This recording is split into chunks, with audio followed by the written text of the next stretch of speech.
ಏನು ಕರ್ನಾಟಕದಲ್ಲಿ full lockdown ಆಗೋದು ಪಕ್ಕಾನ ಅಗತ್ಯ ವಸ್ತು ಖರೀದಿ ಸಂಚಾರಕ್ಕೂ ಬೀಳುತ್ತಾ ಫುಲ್ ಸ್ಟಾಪ್ ಭಯಾನಕ ದಂಧೆಯಲ್ಲಿ ಯಾರೆಲ್ಲ ಶಾಮೀಲಾಗಿದ್ದಾರೆ ಚಾಮರಾಜನಗರ ಜಿಲ್ಲಾಸ್ಪತ್ರೆಯಲ್ಲಿ ಮತ್ತೆ 10 ರೋಗಿಗಳು ಸಾವಿಗೀಡಾಗಿದ್ರ ಇದೆಲ್ಲವನ್ನು ನೋಡೋಣ ನ್ಯೂಸ್ ಟಾಪ್ 9 ನಲ್ಲಿ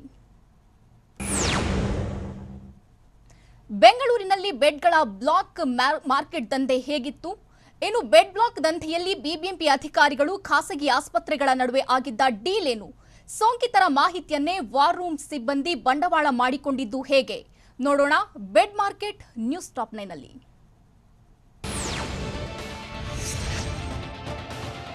ಕೊರೋನಾ ಅಬ್ಬರದ ಮಧ್ಯೆ ಮತ್ತೊಂದು ಮಹಾ ಆಘಾತ ಎದುರಾಗಿದ್ದು ಆಸ್ಪತ್ರೆಗಳಲ್ಲಿ ಬೆಡ್ಗಳು ಸಿಗದೆ ಸೋಂಕಿತರು ಪರದಾಡ್ತಿದ್ದಾರೆ ಬೆಡ್ ಸಿಗದೆ ಸೋಂಕಿತರು ಜೀವ ತೆತ್ತರು ಬೆಡ್ ಕಲ್ಲಾಟ ನಿಂತಿಲ್ಲ ಬೆಂಗಳೂರಿನ ಬೆಡ್ ಮಾರ್ಕೆಟ್ನಲ್ಲಿ ಭಯಾನಕ ದಂಧೆ ನಡೆಯುತ್ತಿದ್ದು ಜನರ ಅಸಹಾಯಕತೆಗೆ ಇವರ ದಂಧೆಗೆ ಬಂಡವಾಳವಾಗಿದೆ ಸೋಂಕಿನಿಂದ ಬಳಲುತ್ತಿದ್ದವರೇ ದಂಧೆಕೋರರ ಟಾರ್ಗೆಟ್ ಆಗಿದ್ದು ಈ ಬಗ್ಗೆ ಈಗಾಗಲೇ 4 ದಂಧೆಕೋರರು ಪೊಲೀಸರ ಕೈಗೆ ಲಾಕ್ ಆಗಿದ್ದಾರೆ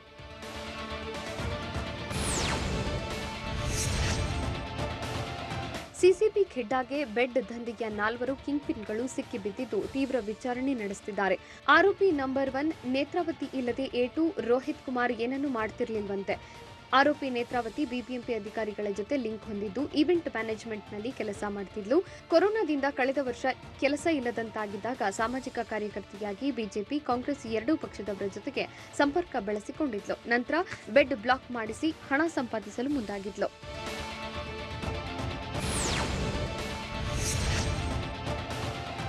ಬೆಡ್ ಬ್ಲಾಕಿಂಗ್ ದಂಧೆಯಲ್ಲಿ ಅಧಿಕಾರಿಗಳು ಶಾಮೀಲಾಗಿದ್ದಾರೆ ಪ್ರಕರಣದ 3ನೇ ಆರೋಪಿಯಾಗಿರೋ doctor Suresh Bommanahalli war room in charge ಆಗಿದ್ದ ಆದರೆ ಉಸ್ತುವಾರಿ ಹುದ್ದೆಯನ್ನೇ ಬೆಡ್ ಬ್ಲಾಕ್ಗೆ ದುರುಪಯೋಗ ಮಾಡಿಕೊಂಡಿದ್ದಾನೆ ಡಾಕ್ಟರ್ ಸುರೇಶ್ಗೆ ಯಾವುದೇ ರೋಗಿಗೆ ಬೆಡ್ ಬುಕ್ ಮಾಡುವ ಅಧಿಕಾರವಿತ್ತು ಹೀಗಾಗಿ ತನ್ನದೇ ಜಾಲ ಬೆಳೆಸಿಕೊಂಡು ಬೆಡ್ ಬ್ಲಾಕ್ ಮಾಡಿ ನಂತರ ಹಣ ನೀಡಿದವರಿಗೆ ಬೆಡ್ ವ್ಯವಸ್ಥೆ ಮಾಡುತ್ತಿದ್ದ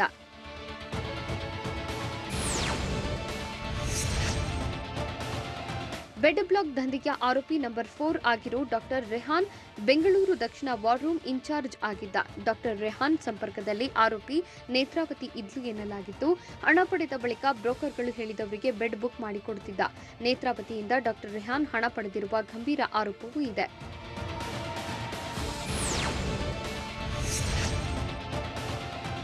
ಬೆಡ್ ಬ್ಲಾಕ್ ಮಾರ್ಕೆಟ್ ದಂಧೆಯಲ್ಲಿ ಹಲವರು ಭಾಗಿಯಾಗಿದ್ದು ಬಿಬಿಎಂಪಿ ವಾರ್ ರೂಮ್ ಮತ್ತು ಬಿಬಿಎಂಪಿ ಅಧಿಕಾರಿಗಳು ಶಾಮೀಲಾಗಿದ್ದಾರೆ ಖಾಸಗಿ ಆಸ್ಪತ್ರೆಗಳ ಜೊತೆಗೆ ಪಾಲಿಕೆ ಅಧಿಕಾರಿಗಳು ಸಾಥ್ ನೀಡಿದ್ದಾರೆ ಬಿಬಿಎಂಪಿ ವಾರ್ ರೂಮ್ ಕಡೆಯಿಂದ ಅವಶ್ಯಕತೆ ಇಲ್ಲದಿದ್ರೂ ಬೆಡ್ ಬುಕ್ ಮಾಡಿ ಅವಶ್ಯಕತೆ ಇಲ್ಲದ ಬಿಯು ನಂಬರ್ಗೆ ಬೆಡ್ ಬುಕ್ ಮಾಡ್ತಿದ್ರು ಬೆಡ್ ಬುಕ್ ಆದರೂ ಬಿಬಿಎಂಪಿಯಿಂದ ಯಾರನ್ನೂ ಕಳಿಸದೆ ಕಳ್ಳಾಟ ಆಡಿದ್ದಾರೆ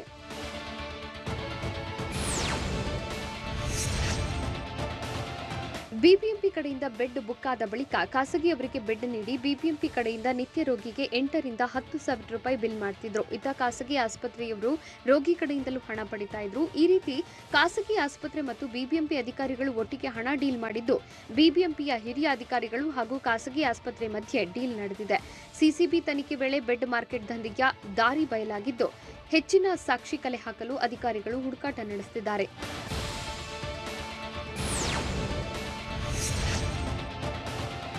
ಬೆಡ್ ಬ್ಲಾಕ್ ಖಾಸಗಿ ಆಸ್ಪತ್ರೆಯವರೇ ನಡೆಸೋ ಖತರ್ನಾಕ್ ದಂಧೆಯಾಗಿದ್ದು ಬಿಬಿಎಂಪಿ ಕಡೆಯಿಂದ ದಾಖಲಾದ ರೋಗಿ ಡಿಸ್ಚಾರ್ಜ್ ಬಳಿಕ ಅದನ್ನ ಅಪ್ಡೇಟ್ ಮಾಡ್ತಲೇ ಇರಲಿಲ್ಲ ರೋಗಿ ಇಲ್ಲವಾದರೂ ಆತ ಆಸ್ಪತ್ರೆಯಲ್ಲಿದ್ದು ಚಿಕಿತ್ಸೆ ಪಡೆಯುತ್ತಿದ್ದಾನೆ ಅಂತ ದಾಖಲೆ ಸೃಷ್ಟಿಸಿ ಮತ್ತೊಬ್ಬ ರೋಗಿಗೆ ಬೆಡ್ ನೀಡುತ್ತಿದ್ರು ಬಳಿಕ ಬಿಬಿಎಂಪಿ ಕಡೆಯಿಂದಲೂ ನಿತ್ಯ ಬಿಲ್ ಪಡಿತಾ ಇದ್ರು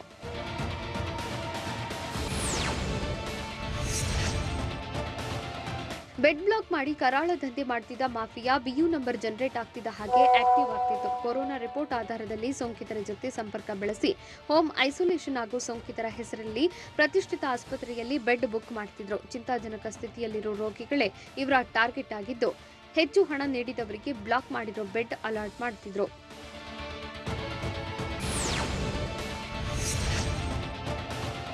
ಕೋವಿಡ್ ವಾರ್ ರೂಮ್ನ ಕೆಲ ಸಿಬ್ಬಂದಿಗೆ ಬೆಡ್ ಬ್ಲಾಕ್ ದಂಧೆಯಲ್ಲಿ ಭಾಗಿಯಾಗಿದ್ದು ಲ್ಯಾಬ್ನಿಂದ ಪಾಸಿಟಿವ್ ವರದಿ ಬಂದ ಬೆನ್ನಲ್ಲೇ ಬೆಡ್ ಬುಕ್ ಮಾಡ್ತಿದ್ರು ವಾರ್ ರೂಮ್ಗೆ ಕರೆ ಮಾಡಿ ಬೆಡ್ ಕೇಳುವ ಮಾಹಿತಿ ಪಡೆದು ಬೆಡ್ ಕಾಯ್ದಿರಿಸುತ್ತಿದ್ರು ವಾರ್ ರೂಮ್ ಸಿಬ್ಬಂದಿಗೆ ಸೋಂಕಿತನ ಆರೋಗ್ಯದ ಪ್ರತಿ ಮಾಹಿತಿಯೂ ಲಭ್ಯವಿದ್ದು ಇದನ್ನೇ ಬಂಡವಾಳ ಮಾಡಿಕೊಂಡಿದ್ರು ಬೆಂಗಳೂರಿನ ಆಸ್ಪತ್ರೆಗಳಲ್ಲಿ ಬೆಡ್ ಬ್ಲಾಕಿಂಗ್ ದಂಧೆಯಲ್ಲಿ ಯಾರ್ಯಾರು ಭಾಗಿಯಾಗಿದ್ದಾರೆ ಬೆಡ್ಗಳ ಮಾಫಿಯಾ ರೇಟ್ ಕೇಳಿ ಅಧಿಕಾರಿಗಳೇ ಬೆಚ್ಚಿ ಬಿದ್ದಿದ್ದು ಯಾಕೆ ಬೆಡ್ ಬ್ಲಾಕಿಂಗ್ ದಂಧೆಯಲ್ಲಿ ಬಿಬಿಎಂಪಿ ಅಧಿಕಾರಿಗಳ ಪಾತ್ರ ಏನು ನೋಡೋಣ ಬೆಡ್ ಕಳ್ಳಾಟ ನ್ಯೂಸ್ ಟಾಪ್ 9 ನಲ್ಲಿ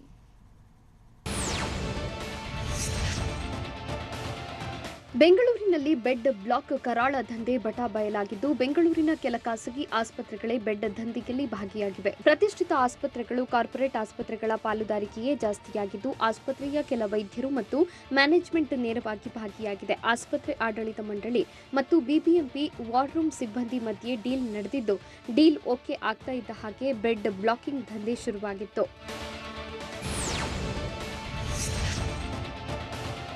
ಬೆಡ್ ಸಿಗದೆ ಸೋಂಕಿತರು ಸತಾಯಿಸಿದ್ರು. ಬೆಡ್ ಹೆಸರಲ್ಲೇ ಬೆಡ್ ಬ್ಲಾಕ್ ದಂಧೆ ಕೋಟಿ ಡೀಲ್ ಮಾಡಿದೆ. ಸಿಸಿಬಿ ಕಾರ್ಯಾಚರಣೆ ವೇಳೆ ಬೆಡ್ ಬ್ಲಾಕಿಂಗ್ ದಂಧೆ ಕರಾಳ ಮುಖ ಅನಾವರಣವಾಗಿದ್ದು ಬೆಡ್ ಬ್ಲಾಕಿಂಗ್ ಮಾಫಿಯಾ ಹಿಡಿದಿರೋ ದಾರಿಗೆ ಘೋರಾತಿಘೋರವಾಗಿದೆ. ದಂಧೆಯಲ್ಲಿ ವಾರ್ ರೂಮ್ ಸಿಬ್ಬಂದಿ ಖಾಸಗಿ ಆಸ್ಪತ್ರೆಗಳೇ ಭಾಗಿಯಾಗಿದ್ದು ಒಬ್ಬೊಬ್ಬರ ಕರಾಳ ಮುಖ ಕಳಚಿ ಬೀಳುತ್ತಿದೆ.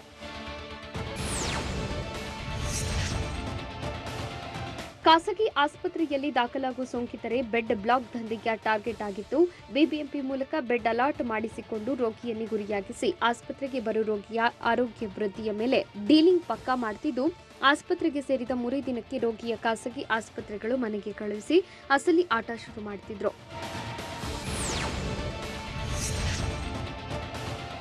ಸಿಸಿಬಿ ವಿಚಾರಣೆ ವೇಳೆ ಬೆಡ್ ಬ್ಲಾಕ್ ದಂಧೆಕೋರರ ಒಂದೊಂದೇ ಆಟಗಳು ಬಯಲಾಗ್ತಾ ಇವೆ. ಬಿಬಿಎಂಪಿ ಮೂಲಕ ಖಾಸಗಿ ಆಸ್ಪತ್ರೆಗೆ ಬಂದ ರೋಗಿಯನ್ನ ಚೆನ್ನಾಗಿದ್ದಾರೆ ಎಂದು ಮನೆಗೆ ಕಳಿಸ್ತಿದ್ರು. ಬಳಿಕ ಬಿಬಿಎಂಪಿ ಬೆಡ್ನಲ್ಲಿ ಬೇರೆ ಖಾಸಗಿ ವ್ಯಕ್ತಿಗೆ ಚಿಕಿತ್ಸೆ ನೀಡ್ತಿದ್ರು. ಆ ಬೆಡ್ಗಳಿಗೆ ಇಷ್ಟು ಅಂತ ಹಣ ನಿಗದಿ ಮಾಡಿ ವಸೂಲಿ ಮಾಡ್ತಿದ್ರು. ಸೋಂಕಿತರ ಬಳಿ ವಸೂಲಿ ಮಾಡಿರೋ ಬೆಡ್ ಬ್ಲಾಕ್ ಮಾಫಿಯಾ ಒಂದೊಂದು ಬೆಡ್ಗೆ ಒಂದೊಂದು ರೇಟ್ ಫಿಕ್ಸ್ ಮಾಡಿತ್ತು. ಬಿಬಿಎಂಪಿಯಿಂದ ಅಲಾಟ್ ಆಗಿರೋ ರೋಗಿಯ ಬದಲಿಗೆ ಚಿಕಿತ್ಸೆ ಪಡೆಯೋ ರೋಗಿಗೆ ಪ್ಯಾಕೇಜ್ ಆಧಾರದಲ್ಲಿ ರೇಟ್ ಫಿಕ್ಸ್ ಮಾಡಿಕೊಂಡಿದ್ರು.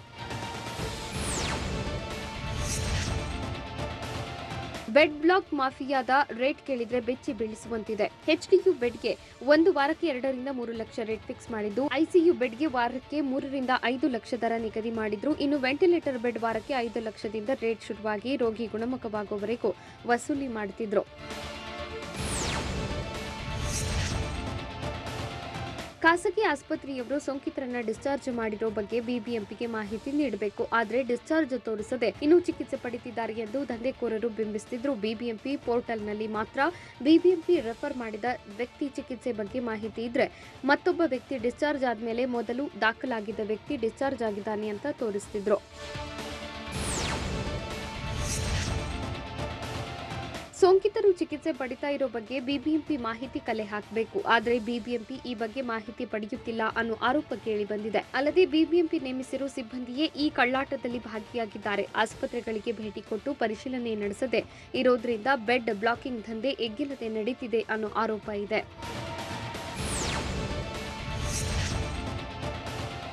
ಬೆಡ್ ಬ್ಲಾಕಿಂಗ್ ದಂಧೆಯಲ್ಲಿ ಬಿಬಿಎಂಪಿಗೆ ಬೇಲಿಯೇ ಎದ್ದು ಹೊಲ ಮೇಯ್ದಂತೆ ಆಗಿದೆ. ಮಾಫಿಯಾದಲ್ಲಿ ಖಾಸಗಿ ಆಸ್ಪತ್ರೆ, ಬಿಬಿಎಂಪಿ ಕೆಲ ಅಧಿಕಾರಿಗಳು ಭಾಗಿಯಾಗಿದ್ದಾರೆ. ಹೀಗಾಗಿ ಸದ್ಯ 4ರನ್ನ ಬಂಧಿಸಿರುವ ಸಿಸಿಬಿ ಪೊಲೀಸರು ಉಳಿದವರಿಗಾಗಿ ಬಲೆ ಬೀಸಿದ್ದಾರೆ. ಸದ್ಯದಲ್ಲೇ ಮಾಫಿಯಾದ ಉಳಿದವರು ಖಾಕಿ ಬಲೆಗೆ ಸಿಕ್ಕಿ ಬೀಳಲಿದ್ದಾರೆ. ಚಾಮರಾಜನಗರದಲ್ಲಿ ಮತ್ತೆ 10 ಜನರು ಆಕ್ಸಿಜನ್ ಸಿಗದೆ ಸಾವನ್ನಪ್ಪಿದ್ರ. ಇವತ್ತು ಬೆಳಗ್ಗೆಯೇ ಬೆಂಗಳೂರಿನಲ್ಲಿ ಸಿಎಂ ಯಡಿಯೂರಪ್ಪ ಮನೆ ಮುಂದೆ ಮಹಿಳೆ ಧರಣಿ ಮಾಡಿದ್ದು ಯಾಕೆ? ತಾಲೂಕು ಆಸ್ಪತ್ರೆಗೆ ಸ್ವಂತ ಹಣದಲ್ಲಿ ಆಕ್ಸಿಜನ್ ಸಿಲಿಂಡರ್ ಪೂರೈಸಿದ್ದು ಯಾರು? ನೋಡೋಣ ಆಕ್ಸಿಜನ್ ಹಾಹಾಕಾರ ನ್ಯೂಸ್ ಟಾಪ್ 9 ನಲ್ಲಿ.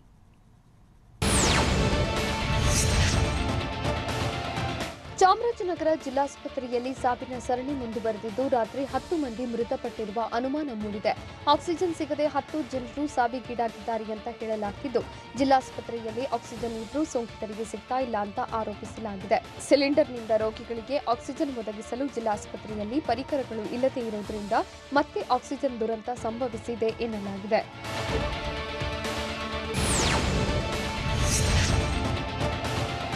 ಚಾಮರಾಜನಗರ ಜಿಲ್ಲಾಸ್ಪತ್ರೆಯಲ್ಲಿ 400ಕ್ಕೂ ಹೆಚ್ಚು ಜನರಿಗೆ ಚಿಕಿತ್ಸೆ ನೀಡುತ್ತಿದ್ದು ಕೇವಲ 155 ಆಕ್ಸಿಜನ್ ಬೆಡ್ ಮಾತ್ರವಿದೆ. ಹೀಗಾಗಿ ಉಳಿದವರು ಮೆಡಿಕಲ್ ಆಕ್ಸಿಜನ್ ಇಲ್ಲದೆ ನರಳಾಡುತ್ತಿದ್ದು ಆಸ್ಪತ್ರೆಯಲ್ಲಿ ಇರುವ ಬಹುತೇಕ ಮಂದಿ ಉಸಿರಾಟ ಸಮಸ್ಯೆಯಿಂದಲೇ ಬಳಲುತ್ತಿದ್ದಾರೆ.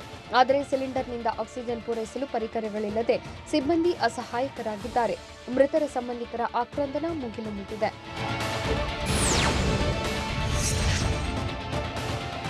ಚಾಮರಾಜನಗರ ಜಿಲ್ಲಾಸ್ಪತ್ರೆಯಲ್ಲಿ ರಾತ್ರಿ 10 ಮಂದಿ ಸಾವಿಗೀಡಾಗಿರೋ ಬಗ್ಗೆ ಶಾಸಕ ಪುಟ್ಟರಂಗಶೆಟ್ಟಿ ಖಚಿತಪಡಿಸಿದ್ದಾರೆ. ಟಿವಿ9ಗೆ ಶಾಸಕ ಪುಟ್ಟರಂಗಶೆಟ್ಟಿ ಹೇಳಿಕೆ ನೀಡಿದ್ದು, ಕಳೆದ ರಾತ್ರಿ ಜಿಲ್ಲಾಸ್ಪತ್ರೆಯಲ್ಲಿ 10 ಮಂದಿ ಸಾವಿಗೀಡಾಗಿದ್ದು, ನನ್ನ ಕ್ಷೇತ್ರದ 4 ಸೇರಿದ್ದಾರೆ ಅಂತ ಹೇಳಿದ್ದಾರೆ. ಮೃತರ ಬಗ್ಗೆ ಕರೆ ಮಾಡಿ ಸಂಬಂಧಿಕರು ಹೇಳಿದ್ದು, ಸಕಾಲದಲ್ಲಿ ಆಸ್ಪತ್ರೆಗೆ ದಾಖಲಾಗದೆ ಇರುವುದು ಇಷ್ಟೆಲ್ಲ ಅನಾಹುತಕ್ಕೆ ಕಾರಣ ಎಂದಿದ್ದಾರೆ.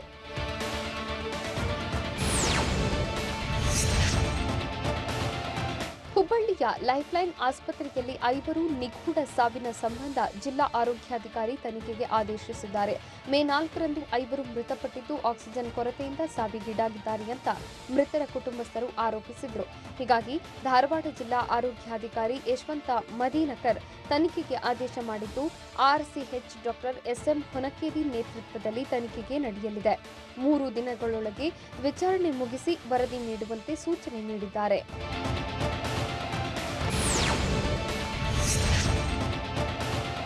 ಆಸ್ಪತ್ರೆಗಳಲ್ಲಿ ಬೆಡ್ ಸಿಗದಿದ್ದಕ್ಕೆ ಸಿಎಂ ಬಿಎಸ್ವೈ ಮನೆ ಮುಂದೆ ಮಹಿಳೆ ಧರಣಿ ಮಾಡಿದ್ರೂ ಪತಿಯ ಪ್ರಾಣ ಉಳಿದಿಲ್ಲ. ಬೆಡ್ ಕೊಡಿಸುವಂತೆ ಸಿಎಂ ನಿವಾಸ ಕಾವೇರಿಯ ಬಳಿ ಮಹಿಳೆ ಪ್ರತಿಭಟನೆ ಮಾಡಿದ್ರು. ನಾವು ಹಣ ಕೊಡ್ತೇವೆ, ಬೆಡ್ ಕೊಡಿಸಿ ಎಂದು ಗೋಗರೆದಿದ್ದಾಳೆ.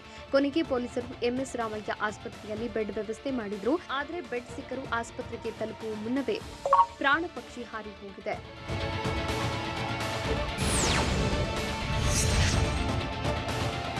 ರಾಜಧಾನಿ ಬೆಂಗಳೂರಿನಲ್ಲಿ ಕೊರೋನಾ ಸೋಂಕಿತರಿಗೆ ಬೆಡ್ ಸಿಕ್ಕಿಲ್ಲ. ಟ್ರೀಟ್ಮೆಂಟ್ಗಾಗಿ ಅಲೆದು ಸುಸ್ತಾಗ್ತಿದ್ದು ಉಸಿರಾಟದ ಸಮಸ್ಯೆಯಿಂದ ಬಳಲ್ತಾ ಇದ್ರು.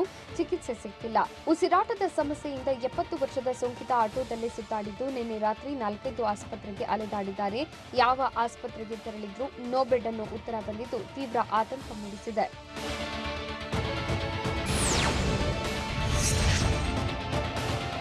ಆಕ್ಸಿಜನ್ ಪೂರೈಕೆಯಾಗದೆ ದೇವನಹಳ್ಳಿಯ ಖಾಸಗಿ ಆಸ್ಪತ್ರೆ ಸಿಬ್ಬಂದಿ ಕಂಗಾಲಾಗಿದ್ದಾರೆ.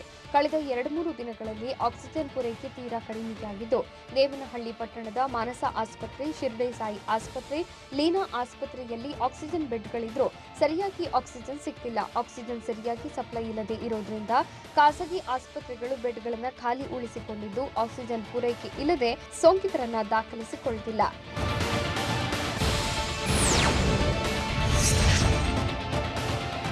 ಆಕ್ಸಿಜನ್ ಕೊರತೆ ನೀಗಿಸಲು ಸಂಸದೆ ಸುಮಲತಾ ನೆರವಾಗಿದ್ದಾರೆ. ಜಿಲ್ಲಾಡಳಿತದ ಮೂಲಕ ಮದ್ದೂರಿನ ಗುರುಶಾಂತಪ್ಪ ತಾಲೂಕು ಆಸ್ಪತ್ರೆಗೆ 2000 ಲೀಟರ್ ಸಾಮರ್ಥ್ಯದ 20 ಜಂಬೋ ಸಿಲಿಂಡರ್ ಕಳುಹಿಸಿಕೊಟ್ಟಿದ್ದಾರೆ. ಸಂಸದರ ಫಂಡ್ ಇಲ್ಲದ ಕಾರಣ ಸ್ವಂತ ಹಣದಲ್ಲಿ ನಿತ್ಯ 2000 ಆಕ್ಸಿಜನ್ ಕೊಡುವುದಾಗಿ ಸುಮಲತಾ ಹೇಳಿದ್ರು. ಅದರಂತೆ 2000 ಲೀಟರ್ ಸಾಮರ್ಥ್ಯದ 20 ಜಂಬೋ ಸಿಲಿಂಡರ್ ಕೊಟ್ಟಿದ್ದಾರೆ.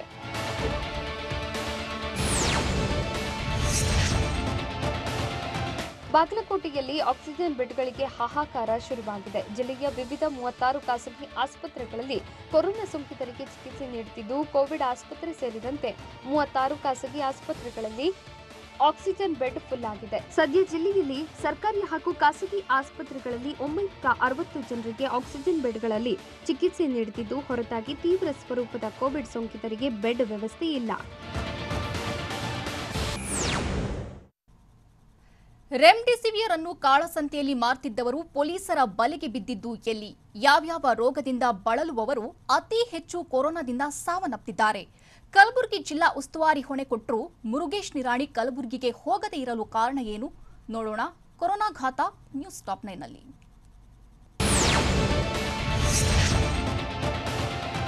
ಬೆಂಗಳೂರು ಸಿಸಿಬಿ ಪೊಲೀಸರು 4 ಆರೋಪಿಗಳನ್ನು ಅರೆಸ್ಟ್ ಮಾಡಿದ್ದಾರೆ. ಕಾಳಸಂತೆಯಲ್ಲಿ ರೆಮ್ಡಿಸಿವಿಯರ್ ಇಂಜೆಕ್ಷನ್ ಮಾರಾಟ ಮಾಡಿದವರನ್ನ ಹೆಡೆಮುರಿ ಕಟ್ಟಿದ್ದಾರೆ. ರಾಜು ಎಂಬಾತ ಸೇರಿ 4 ಅಕ್ರಮವಾಗಿ ರೆಮ್ಡಿಸಿವಿಯರ್ ಇಂಜೆಕ್ಷನ್ ಮಾರಾಟ ಮಾಡುತ್ತಿದ್ರು. ಖಚಿತ ಮಾಹಿತಿ ಮೇರೆಗೆ ದಾಳಿ ಮಾಡಿದ ಪೊಲೀಸರು 12 ರೆಮ್ಡಿಸಿವಿಯರ್ ಇಂಜೆಕ್ಷನ್ ವಶಕ್ಕೆ ಪಡೆದು ಆರೋಪಿಗಳ ವಿರುದ್ಧ ಕೇಸ್ ದಾಖಲಿಸಿದ್ದಾರೆ.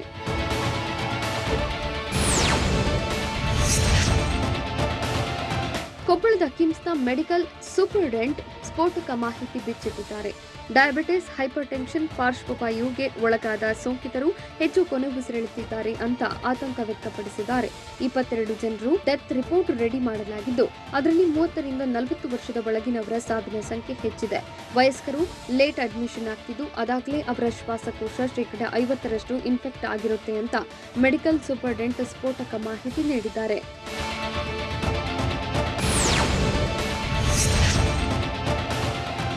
ಜಿಲ್ಲಾ ಕೇಂದ್ರಗಳಿಗೆ ಹೋಗಿ ಕೋವಿಡ್ ನಿರ್ವಹಣೆ ಮಾಡುವಂತೆ ಸಚಿವರಿಗೆ ಸಿಎಂ ಸೂಚಿಸಿದ್ದಾರೆ. ಆದರೆ ಬಿಎಸ್ವೈ ಆದೇಶಕ್ಕೂ ಸಚಿವ ನಿರಾಣಿ ಕೇರ್ ಮಾಡದೆ ಬೆಂಗಳೂರಿನಲ್ಲೇ ಉಳಿದುಕೊಂಡು ನಿರ್ಲಕ್ಷ್ಯ ವಹಿಸಿದ್ದಾರೆ.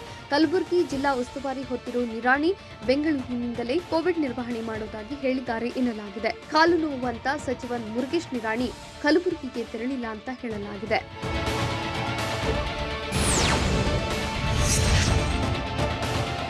ಬಾಗಲಕೋಟೆ ಜಿಲ್ಲಾಸ್ಪತ್ರೆ, ತಾಲೂಕು ಆಸ್ಪತ್ರೆ ಸೇರಿ ಖಾಸಗಿ ಆಸ್ಪತ್ರೆಗಳು ಕೂಡ ನಿತ್ಯ ಮಾಹಿತಿ ನೀಡಬೇಕು ಅಂತ ಸಚಿವ ಉಮೇಶ್ ಕತ್ತಿ ಎಚ್ಚರಿಸಿದ್ದಾರೆ. ಬಾಗಲಕೋಟೆಯಲ್ಲಿ ಮಾತನಾಡಿದ ಅವರು, ಆಸ್ಪತ್ರೆಯಲ್ಲಿರುವ ಖಾಲಿ ಬೆಡ್, ಔಷಧ, ಆಕ್ಸಿಜನ್ ಸೇರಿ ಎಲ್ಲಾ ಮಾಹಿತಿಯನ್ನು ಅಧಿಕಾರಿಗಳಿಗೆ ನೀಡಬೇಕೆಂದು ಸೂಚಿಸಿದ್ದಾರೆ. ಜಿಲ್ಲಾ ಉಸ್ತುವಾರಿಯನ್ನು ಹೊತ್ತಿರುವ ಉಮೇಶ್ ಕತ್ತಿ, ಕೋವಿಡ್ 2ನೇ ಅಲೆ 15 ದಿನದಲ್ಲಿ ಇನ್ನೂ ಹೆಚ್ಚಾಗಲಿದೆ. ಹೀಗಾಗಿ ಅಧಿಕಾರಿಗಳು ಮುನ್ನೆಚ್ಚರಿಕಾ ಕ್ರಮ ಕೈಗೊಳ್ಳಬೇಕು ಅಂತ ಎಚ್ಚರಿಸಿದ್ದಾರೆ.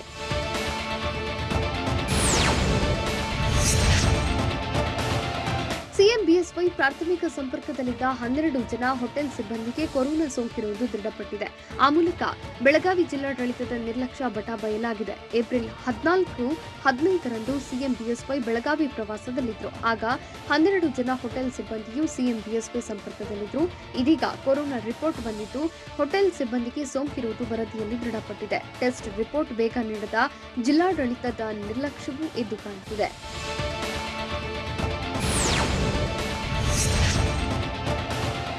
ಬೆಳಗಾವಿ ಹೋಟೆಲ್ನ 12 ಸಿಬ್ಬಂದಿಗೆ ಏಪ್ರಿಲ್ 16ರಂದು ಗಂಟಲು ದ್ರವ ಸಂಗ್ರಹಿಸಿ ಟೆಸ್ಟ್ಗೆ ಕಳುಹಿಸಲಾಗಿತ್ತು. ಆದರೆ 20 ದಿನದ ಬಳಿಕ ರಿಪೋರ್ಟ್ ಬಂದಿದ್ದು, ಎಂದಿನಂತೆ ಕೆಲಸದಲ್ಲಿ ತೊಡಗಿದ್ದ ಹೋಟೆಲ್ ಸಿಬ್ಬಂದಿ ಇನ್ನೂ ಎಷ್ಟು ಜನರಿಗೆ ಸೋಂಕು ಹರಡಿಸಿದ್ದಾರೋ ಅನ್ನೋ ಆತಂಕ ಶುರುವಾಗಿದೆ. ಕೋವಿಡ್ ವರದಿ ಬರಲು 20 ದಿನ ತಡವಾಗಲು ಕಾರಣ ಏನು ಅನ್ನೋ ಪ್ರಶ್ನೆಯೂ ಎದ್ದಿದೆ. ಸದ್ಯ ಬೆಳಗಾವಿ ಜಿಲ್ಲಾಡಳಿತದ ನಿರ್ಲಕ್ಷ್ಯದಿಂದ ಕೊರೋನಾ ಹೆಚ್ಚಳವಾಗುವ ಸಾಧ್ಯತೆ ದಟ್ಟವಾಗಿದೆ. ಕಾಳಸಂತೆಯಲ್ಲಿ ರೆಮ್ಡಿಸಿವಿರ್ ಇಂಜೆಕ್ಷನ್ ಮಾರಾಟ ವಿಚಾರಕ್ಕೆ ಸಂಬಂಧಪಟ್ಟಂತೆ ಕೆಲ ಖಾಸಗಿ ಆಸ್ಪತ್ರೆಗಳ ವೈದ್ಯರು ಗಂಭೀರ ಆರೋಪ ಮಾಡಿದ್ದಾರೆ.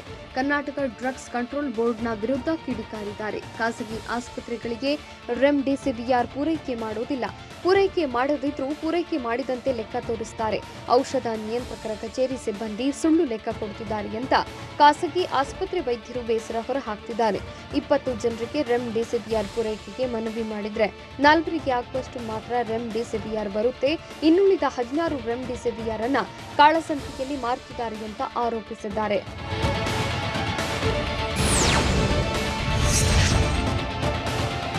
ಕೊರೋನಾ 2ನೇ ಅಲೆಗೆ ಭಾರತ ತತ್ತರಿಸಿ ಹೋಗಿದೆ. ಆಕ್ಸಿಜನ್ ಬೆಡ್ ಸಿಗದೆ ಸೋಂಕಿತರು ಪ್ರಾಣ ಬಿಡುತ್ತಿದ್ದು, ಹೆಮಾರಿ ರಕ್ತ ಬೀಜಾಸುರನಾಗಿ ಬದಲಾಗಿ ಬಿಡುತ್ತಾ ಅನ್ನೋ ಪ್ರಶ್ನೆ ಮೂಡಿದೆ. ಹೋದ ಕಡೆಯಲ್ಲೆಲ್ಲ ವೈರಸ್ ಬಣ್ಣ ಬದಲಿಸಿ ರೂಪಾಂತರವಾಗ್ತಿದೆಯಾ ಎಂಬ ಶಂಕೆಯೂ ಎದ್ದಿದೆ. ಆ ಮೂಲಕ ದೇಶದಲ್ಲಿ ಮತ್ತೊಮ್ಮೆ ಸೋಂಕು ಅಬ್ಬರಿಸಿ ಬೊಬ್ಬಿರಿಯುತ್ತಾ ಮಹಾಮಾರಿ ಅನ್ನೋ ಆತಂಕ ದೇಶವಾಸಿಗಳನ್ನ ಕಾಡ್ತಾ ಇದೆ. 2ನೇ ದಾಳಿಗಿಂತ ಕೊರೋನಾ 3ನೇ ಅಲೆ ಭಯಾನಕವಾಗಿರುತ್ತಾ ಅನ್ನೋ ಪ್ರಶ್ನೆ ಎದ್ದಿದೆ.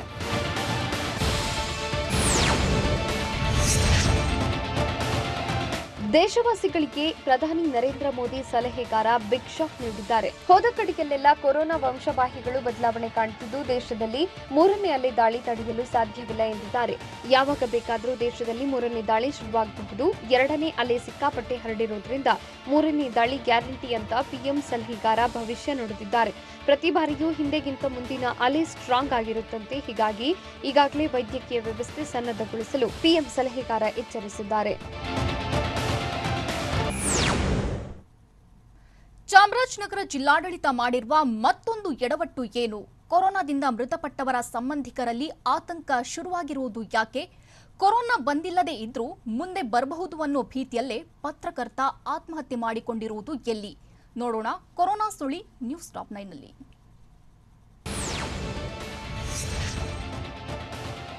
ಚಾಮರಾಜನಗರ ಜಿಲ್ಲಾಡಳಿತ ಮತ್ತೊಂದು ಎಡವಟ್ಟಿನಿಂದ ಭಾರೀ ಆತಂಕ ಕಾಡ್ತಾ ಇದೆ. ಜಿಲ್ಲಾಸ್ಪತ್ರೆಯಲ್ಲಿ ಮೃತಪಟ್ಟಿದ್ದ 24 ಜನರ ಮೃತರ ಸಂಬಂಧಿಕರಿಗೆ ಈವರೆಗೆ ಕೋವಿಡ್ ಟೆಸ್ಟ್ ಮಾಡಿಸಿಲ್ಲ.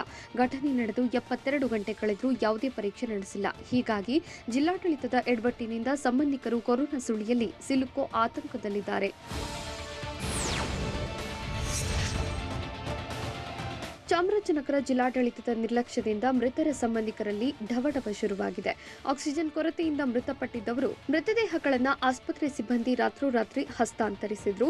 ಹೀಗಾಗಿ ತಮ್ಮವರು ಮೃತಪಟ್ಟ ನೋವಿನಲ್ಲಿ ಸಂಬಂಧಿಕರು ಪಿಪಿಇ ಕಿಟ್ ಧರಿಸದೆ ಮೃತದೇಹ ಕೊಂಡೊಯ್ದಿದ್ರು. ಆದರೆ ಇಲ್ಲಿವರೆಗೂ ಮೃತರ ಸಂಬಂಧಿಕರಿಗೆ ಕೋವಿಡ್ ಟೆಸ್ಟ್ ಮಾಡಿಸಿಲ್ಲ. 3 ದಿನಗಳಿಂದಲೂ ಅಧಿಕಾರಿಗಳು ಕೇವಲ ಸಭೆಗೆ ಮಾತ್ರ ಸೀಮಿತವಾಗಿದ್ದು, ಅಧಿಕಾರಿಗಳ ನಿರ್ಲಕ್ಷ್ಯದಿಂದ ಮೃತರ ಸಂಬಂಧಿಕರ ಜೊತೆಗೆ ಅಕ್ಕಪಕ್ಕದ ಮನೆಯವರಲ್ಲೂ ಆತಂಕ ಹೆಚ್ಚಾಗಿದೆ. ಕೊರೋನಾ ಅಬ್ಬರ ಹೆಚ್ಚುತ್ತಿದ್ದು ಜನರು ತೀವ್ರ ಆತಂಕಕ್ಕೆ ಒಳಗಾಗಿದ್ದಾರೆ. ಹೀಗಾಗಿ ಜನರು ಬೆಂಗಳೂರಿಗೆ ಬಾಯ್ ಬಾಯ್ ಎನ್ನುತ್ತಿದ್ದು, ಸಿಟಿ ರೈಲು ನಿಲ್ದಾಣದಲ್ಲಿ ಜನಜಾತ್ರೆಗೆ ಸೇರಿದೆ. ಲಾಕ್ಡೌನ್ ಆಗಿದ್ದು ಜನರ ಪ್ರಯಾಣಕ್ಕೆ ಮಾತ್ರ ಬ್ರೇಕ್ ಬೀಳ್ತಿಲ್ಲ. ಇಂದು ಸಹ ಸಾವಿರಾರು ಜನರು ರೈಲಿನ ಮೂಲಕ ತಮ್ಮ ತಮ್ಮ ಊರಿನತ್ತ ತೆರಳಿದ್ದಾರೆ. ರೈಲ್ವೆ ನಿಲ್ದಾಣದಿಂದ ಪ್ರಯಾಣಿಕರ ಬಳಿ ಕೆಲ ಆಟೋ ಚಾಲಕರು ಹಗಲು ದರೋಡೆ ಮಾಡುತ್ತಿದ್ದಾರೆ. ಸದ್ಯ ಬಸ್ಗಳು ಇಲ್ಲದೆ ಇರೋದ್ರಿಂದ ಪ್ರಯಾಣಿಕರು ರೈಲ್ವೆ ನಿಲ್ದಾಣಕ್ಕೆ ಬರಲು ಹೋಗಲು ಆಟೋಗಳನ್ನು ನಂಬಿದ್ದಾರೆ. ಆದರೆ ಇದನ್ನೇ ಬಂಡವಾಳ ಮಾಡಿಕೊಂಡಿರೋ ಕೆಲವು ಆಟೋ ಚಾಲಕರು ಪ್ರಯಾಣಿಕರ ಬಳಿ 3 ಪಟ್ಟು ಹೆಚ್ಚು ವಸೂಲಿ ಮಾಡುತ್ತಿದ್ದಾರೆ. ಮೆಜೆಸ್ಟಿಕ್ನಿಂದ ವೈಟ್ ಫೀಲ್ಡ್ಗೆ 600 ರಿಂದ 700 ರೂಪಾಯಿ ಹಣ ಕೇಳ್ತಾರೆ ಅಂತ ಮಹಿಳೆ ಆರೋಪಿಸಿದ್ದಾಳೆ.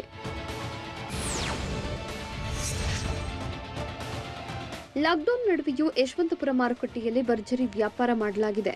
ಅಗತ್ಯ ವಸ್ತುಗಳ ಖರೀದಿಗೆ ಜನರು ಮುಗಿಬಿದ್ದಿದ್ದು ಸಾಮಾಜಿಕ ಅಂತರ ಮರೆತು ಓಡಾಡ್ತಿದ್ದಾರೆ. ಬೆಳಗ್ಗೆ 6 ಗಂಟೆಗೆ ಮಾರುಕಟ್ಟೆ ಓಪನ್ ಆಗಿದ್ದು ಅಗತ್ಯ ವಸ್ತುಗಳ ಖರೀದಿಗೆ ಜನರ ದಂಡೇ ಆಗಮಿಸಿತ್ತು. ಲಾಕ್ಡೌನ್ ಆದರೂ ಬ್ಯಾಟರಾಯನಪುರ ರೈತರ ಸಂತೆ ಗ್ರಾಹಕರಿಗೆ ತುಂಬಿರುತ್ತಿತ್ತು. ಆದ್ರಿಂದು ರೈತರ ಸಂತೆ ಗ್ರಾಹಕರಿಲ್ಲದೆ ಖಾಲಿಯಾಗಿತ್ತು.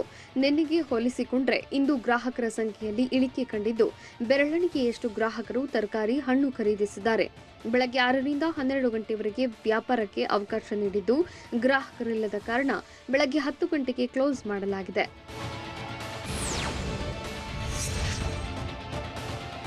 ಕೊರೋನಾ ಹೊಡೆತದಿಂದ ಹೂವಿನ ಬೆಳೆಗಾರರ ಬದುಕು ಬೀದಿಗೆ ಬಿದ್ದಿದೆ. ಬೆಂಗಳೂರಿನ ಬಹುತೇಕ ಎಲ್ಲಾ ಮಾರ್ಕೆಟ್ಗಳು ಬಣಗುಡುತ್ತಿದ್ದು ವ್ಯಾಪಾರ ವಹಿವಾಟಿಲ್ಲದೆ ರೈತರು ರಸ್ತೆಗೆ ಹೂ ಸುರಿದಿದ್ದಾರೆ. ಹೊಸಕೋಟೆ, ದೊಡ್ಡಬಳ್ಳಾಪುರ ಸೇರಿದಂತೆ ಬೇರೆ ಬೇರೆ ಕಡೆಯಿಂದ ಬೆಂಗಳೂರಿಗೆ ಹೂ ಬರುತ್ತಿದ್ದು, ಆದರೆ ಲಾಕ್ಡೌನ್ನಿಂದ ಹೂವಿನ ಬೆಲೆ ಪಾತಾಳಕ್ಕೆ ಕುಸಿದಿದೆ. ಜೊತೆಗೆ ಶುಭ ಸಮಾರಂಭಗಳಿಗೂ ಬ್ರೇಕ್ ಬಿದ್ದಿದೆ.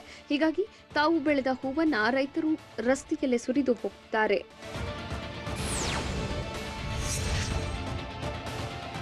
ಕೊರೋನಾ ಭಯಕ್ಕೆ ಪತ್ರಕರ್ತರೊಬ್ಬರು ರೈಲಿಗೆ ತಲೆ ಕೊಟ್ಟು ಆತ್ಮಹತ್ಯೆ ಮಾಡಿಕೊಂಡಿದ್ದಾರೆ. ದಾವಣಗೆರೆ ಜಿಲ್ಲೆ ಹರಿಹರದ ಅಮರಾವತಿ ಕಾಲೋನಿ ಬಳಿ ಘಟನೆ ನಡೆದಿದ್ದು, ಹೊನ್ನಾಳಿ ತಾಲೂಕಿನ ಕುಂದೂರು ಗ್ರಾಮದ ಪರಮೇಶ್ ಎಂಬುವರು ಮೃತಪಟ್ಟಿದ್ದಾರೆ. ಕಳೆದ ಕೆಲ ದಿನಗಳಿಂದ ಕೆಮ್ಮು, ನೆಗಡಿ ಸೇರಿದಂತೆ ಕೋವಿಡ್ ಲಕ್ಷಣಗಳಿದ್ದವು. ಆದರೆ ಟೆಸ್ಟ್ ಮಾಡಿಸಿ ಪಾಸಿಟಿವ್ ಬಂದ್ರೆ ಅನ್ನೋ ಭಯದಲ್ಲೇ ಆತ್ಮಹತ್ಯೆ ಮಾಡಿಕೊಂಡಿದ್ದಾರೆ. ಬೆಂಗಳೂರಿನಲ್ಲಿ ಚಿಕಿತ್ಸೆಗಾಗಿ ಅಲೆದಾಟ ಇನ್ನೂ ನಿಲ್ತಿಲ್ಲ.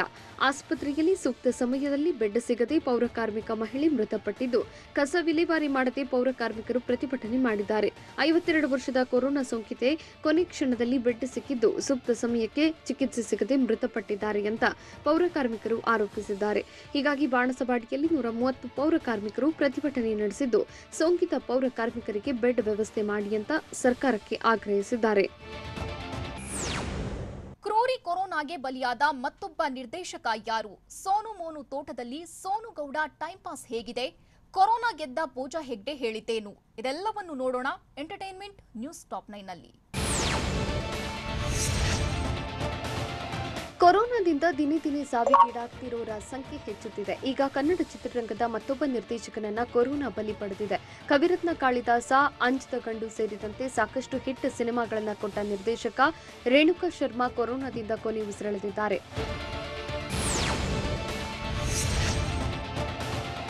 ಲಾಕ್ಡೌನ್ನಲ್ಲಿ ಎಲ್ಲವೂ ತಮ್ಮದೇ ಆಟ ರೀತಿಯಲ್ಲಿ ಕಾಲ ಕಳೆಯುತ್ತಿದ್ದಾರೆ. ನಟಿ ಸೋನು ಗೌಡ ಮನೆಯ ಟೆರೆಸ್ ತೋಟದಲ್ಲಿ ಕಾಲ ಕಳೆಯುತ್ತಿದ್ದಾರೆ. ಸೋನು ಮೋನು ತೋಟ ಅಂತ ಹೆಸರಿಟ್ಟಿದ್ದು ತಾವು ಬೆಳೆದ ತರಕಾರಿ, ಸೊಪ್ಪುಗಳನ್ನು ವಿಡಿಯೋ ಮೂಲಕ ಹಂಚಿಕೊಂಡಿದ್ದಾರೆ.